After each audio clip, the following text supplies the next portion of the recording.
Olusegun Obasanjo, the letterman, and his New Year message. So Obasanjo is the letterman and has a strong New Year message, what he released on the 1st of January this year, declaring his support for Peter Obi and the Labour Party that has thrown the entire country into confusion. Other political opponents could not hide their panic and their fear. All right, it's a huge one, a huge shocker and a huge gift for Nigerians this year. In fact, it's the best New Year gift ever. All right. So let's see what this analyst has to say about this letter that was written by Obasanjo and the impact it's having on our political system today and the reactions that have trolled it so far. Right? Perhaps former President Chief Olusegun Obasanjo is the most talked about Nigerian at the moment. At the dawn of the new year, Chief Olusegun Obasanjo launched himself deep into the media space where he is currently enjoying the Klieg light. Obasanjo is on every lip right now. It has everybody's talking about Obasanjo, right? Everyone is talking about him and his New Year letter to Nigerians. Both he and his letter are being extensively and intensively discussed. But Chief Olusegun Obasanjo is not perturbed, and that is true. He does not care a bit, all right, about what is being said about him and his letter. Everyone knows the former general for having his mind, a mind seemingly so solid, so cerebral, so certain, so sure of itself. So each time Chief Olusegun Obasanjo exercises the power of his mind, he hardly entertains whatever anyone might have against that, let alone allow what is being said to diminish him. He will not squirm. He soldiers on. Anytime Obasanjo steps into the ring, he delivers his punches and walks away. All right? He delivers his punches and walks away. Anytime he chooses to cast a pebble into the lake, the ripples so generated are characteristically seismic and volcanic. That is vintage Chief Obasanjo for you, a man who sometimes treads the path the gods dare not. Obasanjo na juju, Obasanjo na shrine. Yeah? But on account of his characteristic bluntness, Obasanjo is not loved by many. He is regularly accused of being pompous and overbearing. His traducers insist he often pretends to be a saint, even when he knows he is a mere sinner. Not really. But all that does not deter him. Give it to him. He does not shy away from the big issues. Each time he speaks to such issues, his emotions gets free rein. Right? He often uses his pen. So letter writing is one chunk of the Owu chief. All right? And that underlines the claim that he is the most cerebral of all the presidents Nigeria has had between 1999 and now. Since he left office in 2007, he has written countless letters addressing varied and variegated issues. Therefore, the letter Obasanjo opened on New Year Day followed his traditions, entitled My Appeal to All Nigerians, particularly young Nigerians. He spoke in part to the state of the nation, particularly admonishing the youth on the way to go during the forthcoming elections that is a touching distance away. Then, touching to President Muhammadu Buhari's administration, Obasanjo delivered an uppercut. And here is it. The last 7.5 years have no doubt been eventful and stressful years for many Nigerians. We have moved from frying pan to fire and from mountaintop to the valley. Those were actually Obasanjo's words in that letter. And that is true. And that is likened to what has been used to mock Buhari, that he has moved Nigeria from top to bottom. Top to bottom. Our leaders have done their best, but their best had turned out to be not the best for Nigerians and Nigerians at home and abroad. For most Nigerians, it was hell on earth. Yes, he was on the sparing of some of presidential aspirants, and here, all right, are what he said. Let me say straight away that a miloko, my turn, and I have paid my dues are one and the same thing, and a wrong attitude and mentality for the leadership of Nigeria right now. And that is true. The miloko idea is crazy. That is not what Nigeria wants. All right. So, and I have paid my dues. It's all the same one and the same. Desperate statement made by desperate man. All right. Somebody that wants to be president at all costs. And that is actually not good for Nigerians. Then wait for this.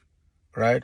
Why ending his treaties with a sweeping endorsement of one of the presidential aspirants, Mr. Peter Obi of the Labour Party, he invited a deluge of anger from some political parties. I tell you, both PDP and APC actually came out for Obasanjo for endorsing Peter Obi. It became a big issue, but then, just like the writer is saying, Obasanjo is never perturbed. Indeed, Chief Obasanjo's letter has been too many things to do many people. Some say it is a hate-filled commentary coming from an interloper and an irritant. Some call it an honest and patriotic submission from a statesman with penchant for speaking truth to power. And that is exactly the truth.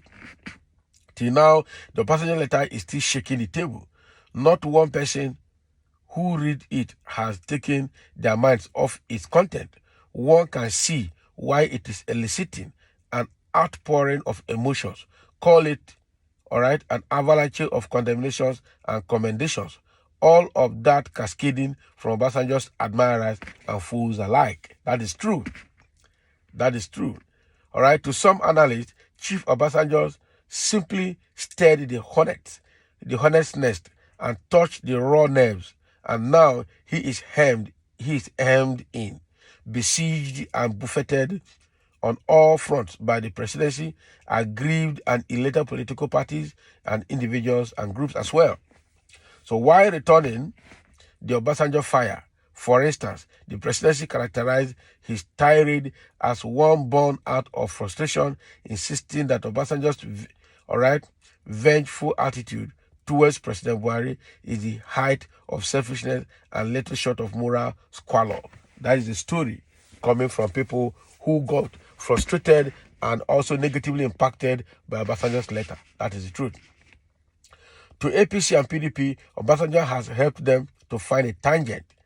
All right, both of them are separately out in the open smoking, describing him in like terms as paperweight and his endorsement of Obi as worthless. But that is a story. If it's a paperweight, why are they talking about him? Why are they having sleepless night? All right. If the endorsement for Peter Obi is worthless, why is he giving them a major concern? Why is everybody reacting? That is the truth. Now, the question Nigerians actually kept asking is, assuming Obasanjo had endorsed Tinubu or Atiku, will they come out and rant? And the question is, will Peter Obi come out and Labour Party come out and rant? Peter Obi and Labour Party will never rant if Obasanjo had endorsed other political opponents. You understand? But now, Peter Obi and Labour Party have been endorsed by Obasanjo, and other political opponents from both PDP, APC, and NNPP are ranting. They're having sleepless night. It's quite unfortunate. Right? It's quite unfortunate. So this is the analysis here is quite a lot, but let me see if I can wrap them up for us to share as well. It's quite a long one. Wow.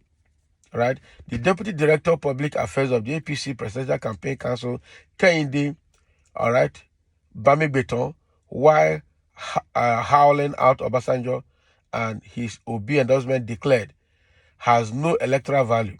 we know it is a project that he, Obasanjo, has been working on for the past 2 to 3 years, and it will soon blow up in his face. Then the PDP Presidential Campaign Council spokesperson Anthony Ehilebo growled, "Nobody is going to know what Obasanjo says. His opinion would not even be heard in any village. It is not going to sway any vote." Otherwise, so that is his own. That's why they're also coming out to say that Obasanjo cannot even win the polling unit in his own community. He cannot win his state, not to talk of winning for a governor or a presidential candidate. All of these are statements born out of frustration coming from the endorsement, right? So we've got a few comments here, just a few comments. Let me just read them so that we can wrap up this session. Obasanjo is a divine gift and blessing from God to Nigeria and Nigerians, and that is true. Up to today, we've not had a president like Obasanjo. That is the truth about it. And whether they like it or not, I will give it to Obasanjo for that. Today, he's only presidential material that can speak without carrying a written material to read and without forgetting what he has said. Right? All right. The thing that I find very difficult to understand is that all of them insulting Obasanjo, not one among them has come to refute what he said in his letter, because they know that everything he has said about this government and each presidential candidate is pure truth, and that is true. They are only trolling about him, criticizing him. Nobody has said what he said is wrong or not wrong. That is true. It's a serious one. So this is an analysis coming from the letter Obasanjo wrote to Nigerian youths on the New Year Day, and again the reactions that have also trailed and trolled that letter as well from all walks of life. Negative reaction from APC, PDP, and NNPP, and then positive reactions from the Labour Party and pro-Obasanjo and all well-meaning Nigerians that actually want a change as well. So these are the content of this analysis, and it is a very good one that will have someone like Obasanjo that have come out to speak the truth for the first time fearlessly, and there's nothing anybody can do about it. Obasanjo himself is not perturbed, he's not worried about the whole thing, and you know the way he does his things. All right, he's a genuine and one of the true elder statesmen, and that's why they call him Shrine. Obasanjo himself is Juju, the man that treads where the gods dare not to tread, and he's still there. So thank you for listening, and let's have your comment as well.